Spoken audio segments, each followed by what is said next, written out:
É com o Dr. Rodorval Ramalho que a gente conversa a partir de agora. Dr. Rodorval, tem alguma relação entre censura e totalitarismo? E como é que o senhor avalia o atual cenário político nacional em relação a esses dois aspectos que têm inquietado a sociedade?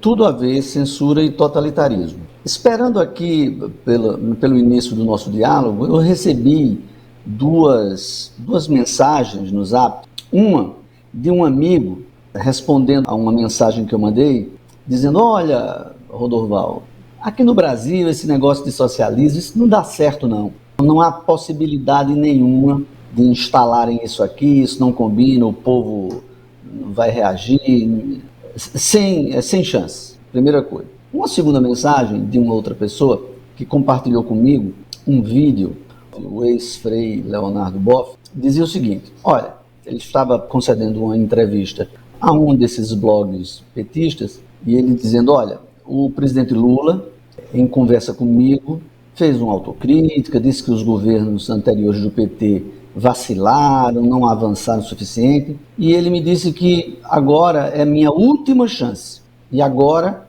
eu vou radicalizar com o programa do PT. Essas duas questões nos remetem a mentalidades, de um lado, que estão despreocupadas com o momento do país, é como se não tivesse acontecendo nada, muita gente apática, muita gente acrítica e muita gente escondendo e deixando de comentar as atrocidades que vêm sendo feitas em todas as dimensões do poder, executivo, legislativo e judiciário. Por outro lado, outras mentalidades esperam justamente que o governo Lula, o governo do PT, radicalize o que, segundo eles, não teria sido ainda feito nos governos anteriores, e agora é o momento. Afinal de contas, na Nicarágua, Ortega já estabeleceu lá um governo ditatorial, a Venezuela já está completamente consolidada a ditadura,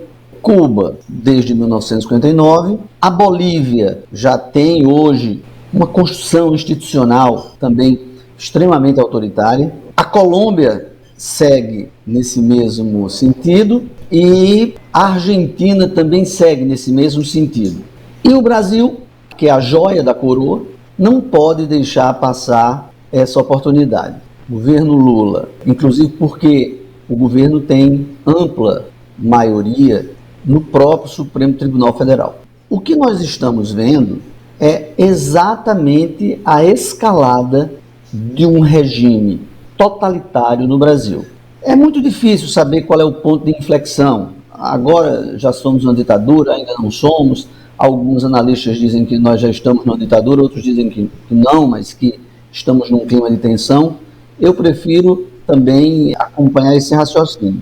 Embora o PT não tenha estabelecido ainda um regime totalitário de acordo com a natureza mesmo do partido, que é um partido socialista, que é um partido de linhagem autoritária, que hoje se relaciona muito bem com todas as ditaduras na África, na Ásia, na América Latina, com regimes autocráticos, como o regime russo. Quer dizer, para o PT, isso sempre foi um horizonte a ser alcançado, um horizonte a ser conquistado. Mas eu acredito que aqui, embora estejamos a cada dia caminhando no sentido de um regime totalitário, nós ainda não passamos daquele ponto de não inflexão. Afinal de contas, nós temos ainda um Congresso com reação em algumas questões. Nós vamos observar melhor agora com a CPI do MST, com a CPI do 8 de janeiro, o que é que nós vamos ter. Nós temos uma forte mobilização nas redes sociais, potencialmente temos capacidade de mobilização popular nas ruas, de retomarmos essa possibilidade. Eu acredito que ainda haja algumas etapas a cumprir antes de se considerar de fato que nós estamos já numa ditadura totalitária. Mas nós estamos caminhando célere para isso. E como o meu amigo do Zap, existem dezenas de milhões de pessoas dizendo: não, o leão é manso, isso aqui não dá certo no Brasil. Não dá certo em lugar nenhum do mundo. O socialismo não deu certo em lugar nenhum do mundo. Entretanto, isso nunca foi impedimento de tentarem implantá-lo. É claro que não vai dar certo no Brasil, é claro que não combina com o Brasil, porque não combina com país nenhum. Mas esses segmentos autoritários, quando estão protagonizando a cena política, numa presidência com maioria no Congresso, com maioria nas Supremas Cortes, eles sempre tentam fazer com que a legislação, a economia, o formato do Estado, tudo isso caminhe no sentido de ser controlado pelo governo. Doutor Rodorval, quais os elementos que o Brasil está caminhando para uma ditadura, se não houver uma reação do conjunto da sociedade? Antes de qualquer coisa, o elemento principal é que as forças que controlam hoje o executivo e o judiciário, elas têm essa natureza. O judiciário tem tomado medidas completamente fora da sua alçada. Eles têm, já não é mais ativismo judicial, é governo judicial. E isso, só mentalidades totalitárias acreditam que essa seja a função de um judiciário. Ou seja, eles querem moldar o mundo à sua imagem e semelhança. E isso é típico de pessoas com pretensões totalitárias. A outra força, no executivo, é o Partido dos Trabalhadores, que, como eu acabei de dizer, participa de toda uma linhagem que pretende fazer o que todos tentam fazer e alguns conseguem: fundir poder econômico com poder político.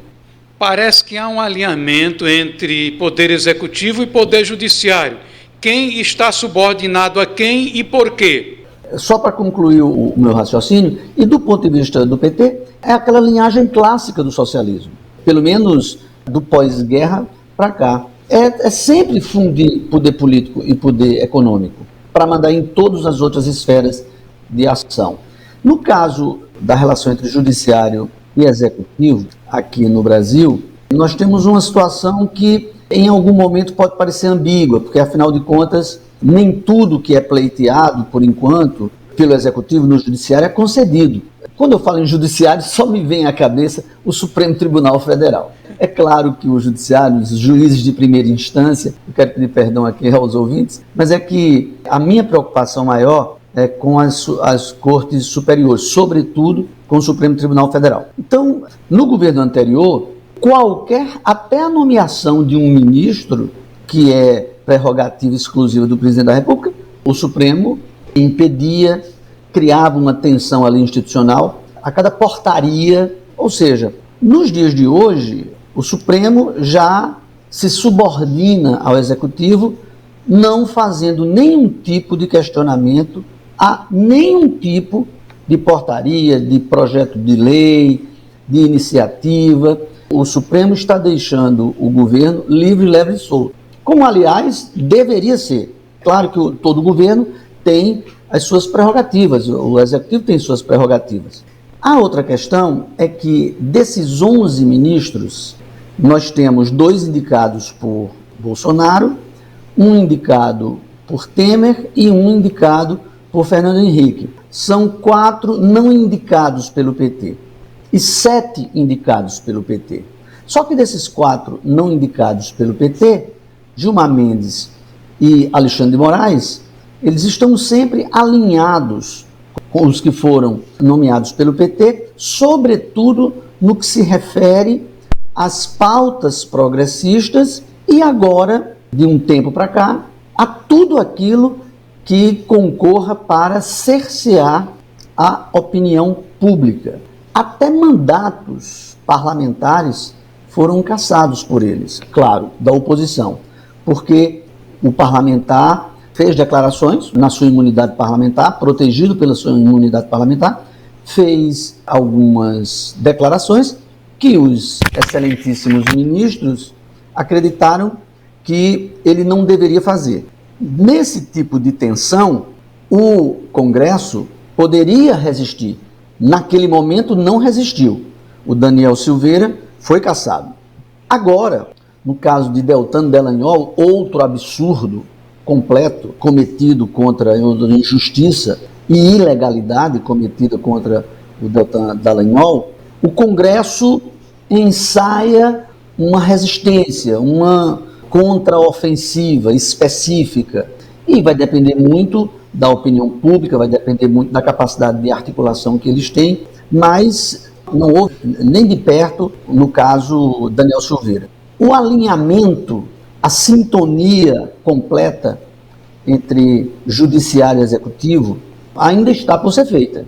Há muitos pontos de convergência, mas nós estamos muito próximos de observarmos até que ponto o Supremo Tribunal Federal tem alguma autonomia em relação ao Partido dos Trabalhadores.